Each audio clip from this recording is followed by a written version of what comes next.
I'm going to talk about something today that nobody else seems to want to talk about. Are you feeling discouraged that it seems like your business maybe isn't as far along as some other companies you see their social media, or maybe you're in a peer group and you hear that somebody's doing X amount of volume, or somebody's doing really well with this area of their business?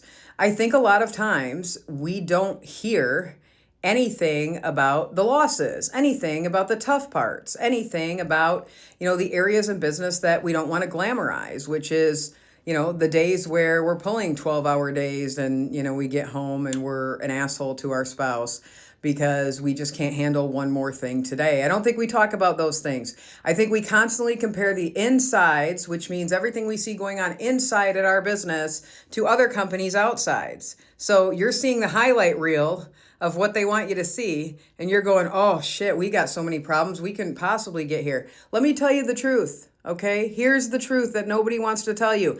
Everyone's business is a shit show in some capacity. Okay, don't get it twisted where you're looking at this company, you're like, oh, they're doing $50 million. They've got it all figured out. Because that same company is looking at the companies at 150 million and going, oh, wow, they're doing 150 million. They've got everything figured out. Our industry is a giant game of what Brian Gottlieb calls whack-a-mole, right? As soon as I get the sales process figured out, marketing falls apart. As soon as I get marketing falling apart or figured out, then I have installation, mutiny. Everyone quits. There's so many ups and downs in our business that until we get the systems and processes in place and dialed in 100%, we're going to be playing these games.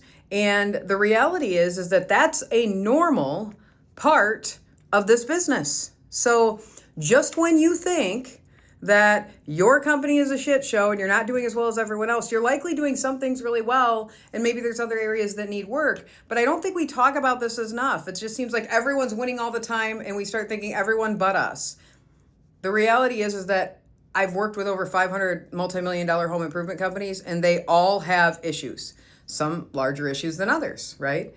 It seems like they don't have as many issues when they're larger, because a lot of times they then have the cash flow to be able to figure those problems out sooner.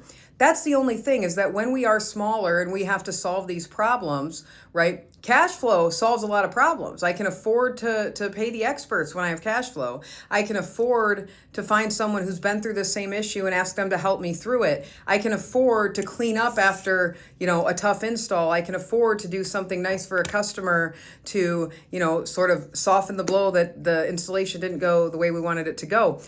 When we can afford to do those things, the problems seem to be lesser, but I can assure you they're still there. So give